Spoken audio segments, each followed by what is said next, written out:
and welcome to the Time to Cook Club Advanced and your online class. So today we're making smoked salmon pancakes with creme fraiche. So hopefully if you're joining me today, you have all of your ingredients weighed out, measured and ready to go, and also the equipment from the equipment list. So let's make a start. So the first thing you need to do is you need to pop your flour into a mixing bowl, like so.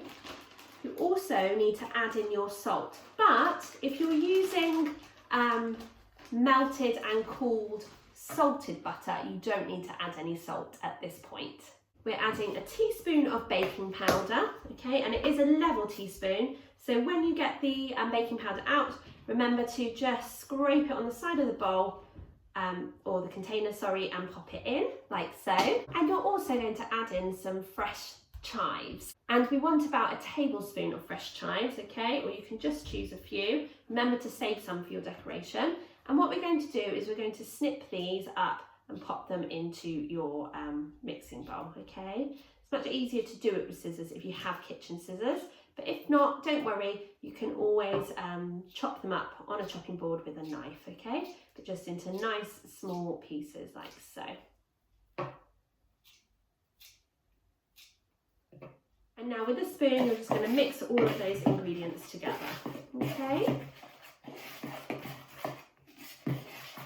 Like so. The next ingredient we're going to prepare is our spring onions, okay? So what we need to do, you can tear off the first kind of layer of the spring onion to neaten it up. And then what you're going to do is you're going to cut off the roots, which are the hairy bits, so we pop those out of the way.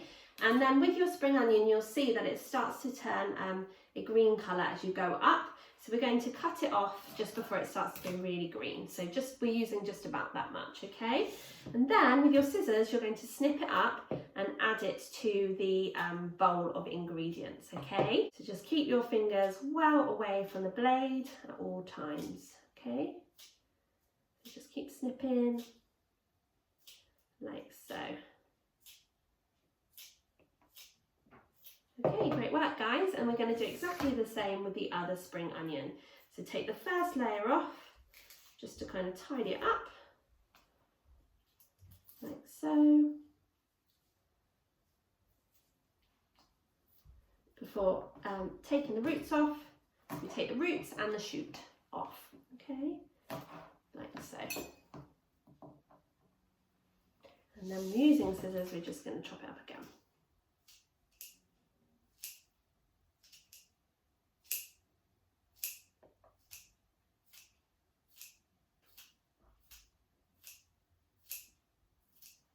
And then we're just going to give it another stir, okay? The next thing we're going to do is we're going to crack our egg. We're using one large egg. We're going to crack it into a cup, like so.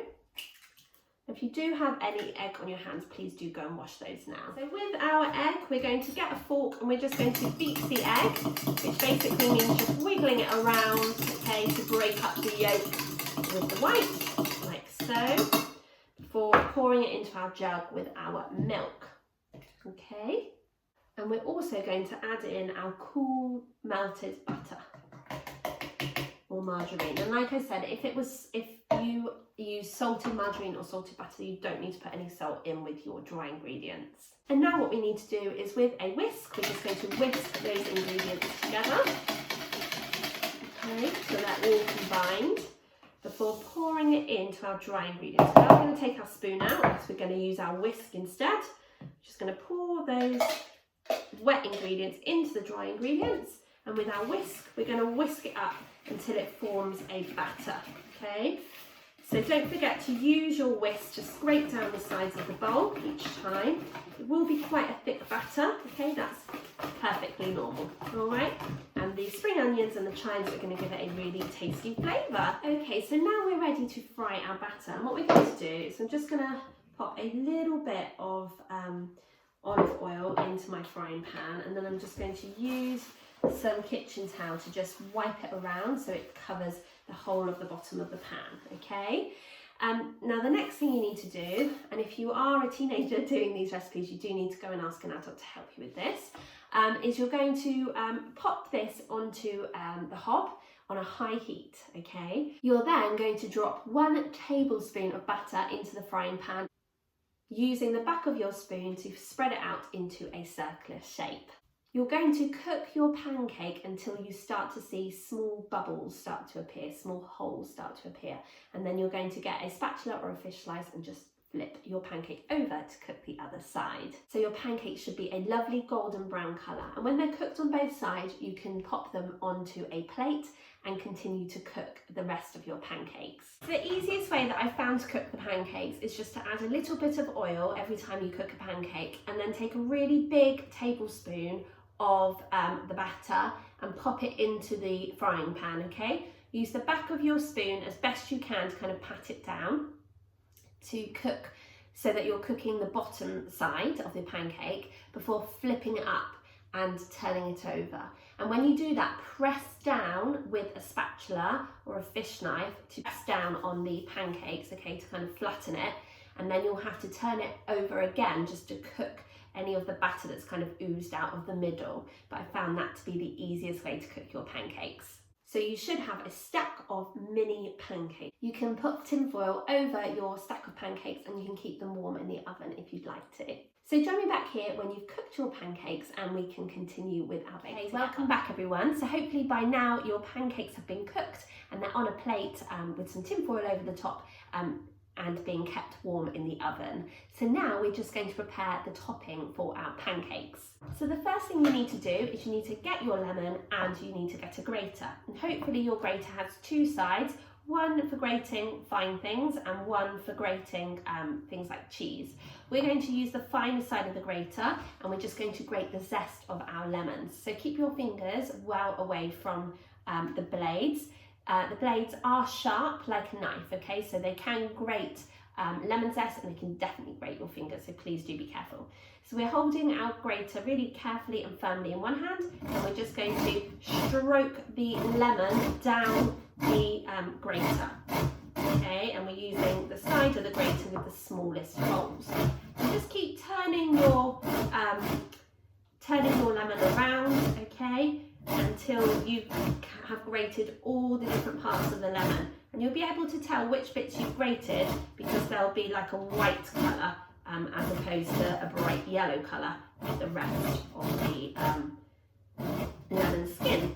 Okay, great job guys, well done. When you've done that, okay, you can give your grater a little kind of shake and go down the middle if it's like mine with a spoon, just to make sure you're getting all of that lovely lemon zest out before popping that into a bowl, okay, like so.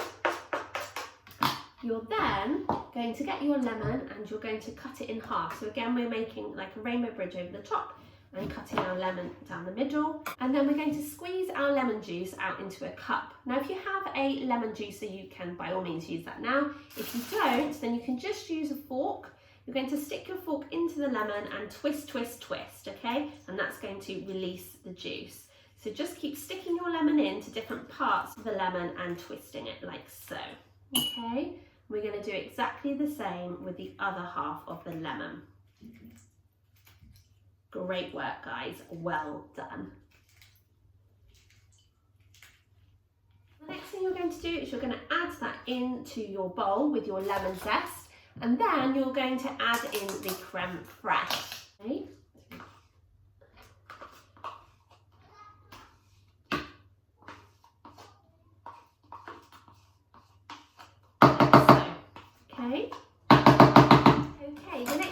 Okay. So the next ingredient we're going to prepare is our green olives. So we're using 12 green olives today, and hopefully your green olives will have been pitted, which means that there's no stone in them.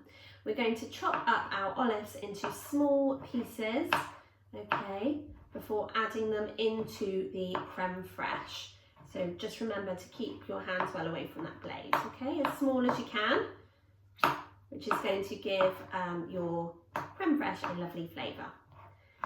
So just continue to chop up your olives until you've cut them all up, and then I'll tell you what to do now. Okay, so once you've chopped up all of your green olives, we're just going to pop those into the bowl with the other ingredients for your topping.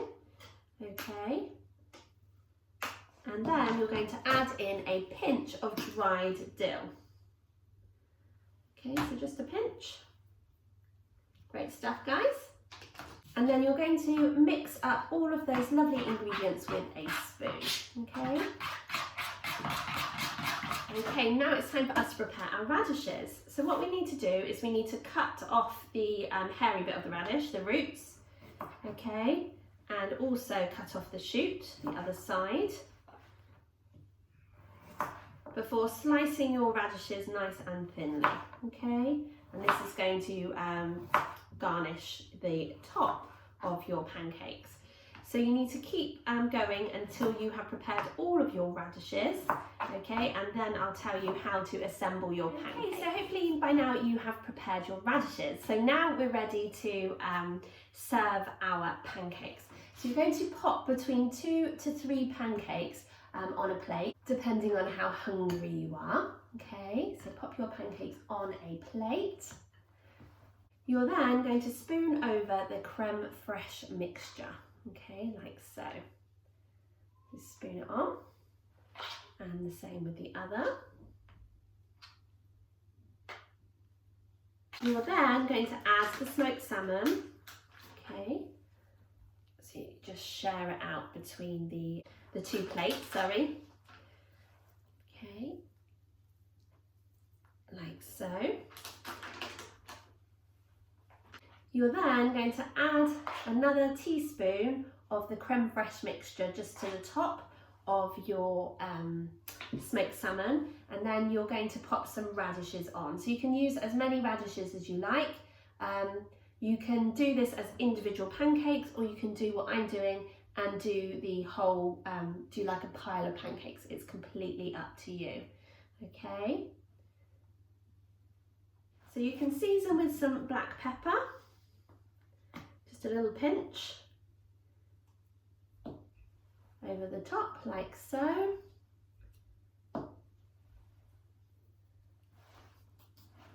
And you can garnish the top with some chives. Okay, so I'm literally just gonna place that like that over the top. If you wanted to, you could pop some lemon slices on there too. But I think they look absolutely delicious. So I really hope you enjoyed joining me for your smoked salmon and creme fraiche pancakes, but more importantly, I hope you enjoy eating them and sharing them with your family. Thank you so much for joining me, and I really look forward to seeing you guys again next week. We'll be back with another delicious bake from our flippin' awesome pancakes and tasty brunch ideas menu. Have a super rest of your week, guys. Bye!